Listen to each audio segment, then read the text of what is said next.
Hi, good morning all of you. Myself MD Alam and you are watching my YouTube channel English by MD Alam Show. Today we are going to read in this video a very important poem and that is poem 5 and epitaph. आज हम लोग इस video में एक बहुत ही important poem को पढ़ेंगे जो कि पोएम 5 है रेनबो सेकंड का एन एपिटाफ। इसे लिखे हैं एक महान लेखक, एक महान कवि वाल्टर डी ला मेयर। तो सबसे पहले हम इस पोएम को बुक से रेनबो सेकंड से लाइन बाय लाइन इसके हिंदी मीनिंग को जानेंगे, तब उसके बाद इसको समरी को देखेंगे। तो चलिए शुरू करते हैं। अगर आपके पास बुक है रेनबो सेकंड तो उसमें आप लोग भी देखें, उससे ज़्यादा क्लियर होगा, ज़्यादा समझ में आएगा। तो मेरे पास है रेनबो सेकंड, आप देख सकते हैं इसको, और इसमें हम पढ़ेंगे रेनबो सेकंड का पोएम 5 एंड एपिटाफ। मेरे पास बुक है रेनबो सेकंड का पोएम 5, आप भी बुक में देखें, इसके लाइन बाय लाइन मीनिंग को फाइंड आउट करेंगे, उसके बाद समरी को देखेंगे। तो शुरू करते हैं। ये रेनबो सेकंड का सबसे छोटा पोएम है। इसमें जो है सिर्फ 7 लाइन्स हैं, लेकिन अपने आप में बहुत ही पोएम इंपॉर्टेंट है, एग्जाम के व्यू से काफ़ी इंपॉर्टेंट है। शुरू करते हैं। इसमें क्या होता है कि कवि जो है वाल्टर डी ला मेयर, इनको एक लेडी से काफ़ी प्रेम था, लेकिन अनफॉर्चुनेटली दुर्भाग्यवश वो लेडी मर जाती है। तो उस लेडी के कब्र पर कब्रिस्तान में जाते हैं और उस लेडी के कब्र पर जाकर के उस लेडी को, उस औरत को, अपनी प्रेमिका को याद करते हैं। सबसे पहले हम जानेंगे कि एपिटाफ का मतलब। एपिटाफ का मतलब होता है कि कब्र पर मृतक के बारे में कुछ लिखा हुआ। आप देखे होंगे कि क्रिश्चियनों का जो कब्र होता है सीमेंटेड या फिर पक्का कब्र होता है, तो सिर के तरफ में एक बोर्ड टाइप का बना होता है और उस बोर्ड पे उस मृतक के बारे में कुछ लिखा रहता है। उस मृतक का नाम, father's name, date of birth, कब मरे, क्या काम करते थे, ये सारा कुछ लिखा रहता है। तो उसी लिखे हुए चीज़ को हम कहते हैं एपिटाफ, इंस्क्रिप्शन, यानी मृतक के बारे में कुछ लिखा हुआ, उसी के बारे में कविता ही है। तो कवि साहब अपने प्रेमिका के कब्र के पास जाकर के उसको याद करते हैं और कहते हैं क्या, here lies a most beautiful lady, कि यहाँ इस कब्र में एक बहुत ही सुंदर औरत को लटाया गया है, दफनाया गया है। Light of step and heart was she, और वो लेडी जो थी बहुत ही खुले विचार की थी, ओपन हार्टेड, यानी उस लेडी को कोई किसी से श्रम नहीं था, कोई संकोच नहीं था, कोई ईर्ष्या दोष नहीं था। She was an open hearted girl. वो लेडी जो थी एक खुले विचार की लेडी थी, हर किसी से बोलना, बात करना। I think she was the most beautiful lady that ever was in the west country. कभी कहते हैं कि मेरे विचार से वो लेडी जो थी पश्चिमी देशों में सबसे सुंदर औरत थी। जाहिर सी बात है कि प्रेमी के नजर में प्रेमिका सबसे सुंदर होती ही है।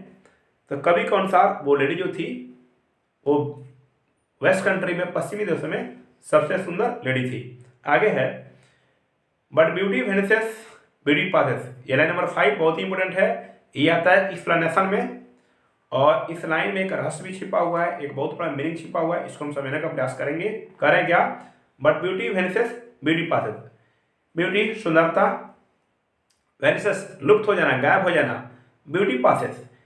कवि के कहने का अर्थ यह है इस लाइन के माध्यम से कि सुंदरता जो है वो क्षणिक है, टेम्पोररी है। इंसान जब तक यंग है, स्वस्थ है तो सुंदर है, और जब वो बूढ़ा हो जाएगा या फिर किसी समय अस्वस्थ हो जाएगा तो उसकी सारी सुंदरता खत्म। इसलिए कवि इस लाइन के माध्यम से यह संदेश देते हैं कि हमें अपने सुंदरता पर घमंड नहीं होना चाहिए। सुंदरता कब छीन जाएगी, ईश्वर इस सुंदरता को कब खत्म कर देगा, कुछ पता नहीं है, क्योंकि ये जो है क्षणिक है, टेम्पोररी है, अस्थायी नहीं है। Beauty is not forever. Next है, however rare it be. कहते हैं क्या कि वैसे लेडी को मिलना, यानी उतनी सुंदर लेडी को मिलना या फिर वैसे विचार वाली लेडी को मिलना अब रेयर है, दुर्लभ है, मुश्किल है। नेक्स्ट है, when I crumble who will remember. कहते हैं क्या कि यह लेडी मर गई है तो मैं इसको याद करने के लिए यहाँ पे पहुंचा हूँ, लेकिन जब मैं खुद मरूंगा तो मुझे कौन याद करेगा। This lady of the west country. कह रहे हैं क्या कि क्या ये लेडी मुझे याद करेगी। वो कैसे याद करेगी, वो तो पहले ही मर चुकी है। कभी क्वेश्चन करते हैं कि क्या है लेडी मुझे याद करेगी, नेवर, कभी नहीं। अब कभी जो अकेले जो है ये वहाँ पे रो रहे हैं और अपने प्रेमिका को याद कर रहे हैं और याद करते हुए उस कविता को गा रहे हैं फिर लिखे हुए हैं। सो ये था कविता का मीनिंग लाइन बाय लाइन। अब हम इस कविता के समरी को देखते हैं। तो लेट्स सी। समरी है इसका, an epitaph is interesting poem composed by a great English poet Walter de la Mare. यह एक बहुत ही इंटरेस्टिंग कविता है, रुचिकर आनंददायक कविता है, जिसे एक महान अंग्रेजी कवि वाल्टर डिलामेयर लिखे हुए हैं। इन दिस पोएम, इस कविता में the poet has described his love who loved him very much but unfortunately she is no more now। इस कविता में कवि साहब अपनी प्रेमिका का वर्णन करते हैं, बारे में बताते हैं, जो उन्हें काफी प्रेम करती थी लेकिन दुर्भाग्यवश अब वो दुनिया में नहीं रही।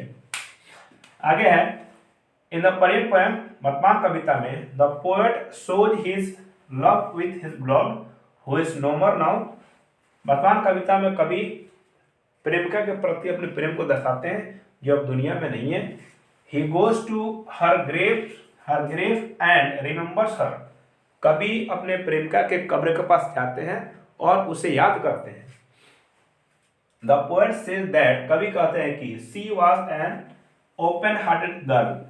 वो जो लेडी थी एक ओपन हार्टेड लेडी थी, खुले विचार वाली, किसी से मिलना, किसी से बात करना, कोई संकोच नहीं, कोई श्रम नहीं, कोई ईर्ष्या नहीं, कोई द्वेष नहीं, कोई भेदभाव नहीं।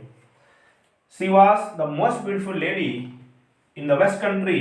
कवि के अनुसार वो लेडी जो थी पश्चिमी देशों में सबसे सुंदर लेडी थी। He also says about beauty which vanishes with the passage of time। कवि सुंदरता के बारे में बताते हैं जो बदलते समय के अनुसार खत्म होते जाता है, गुजरते समय के अनुसार सुंदरता जो है जाती रहती है।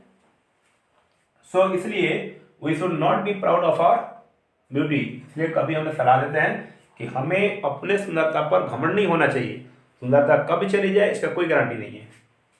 दस इस प्रकार, this is a nice poem which gives us the knowledge about beauty that is not for ever.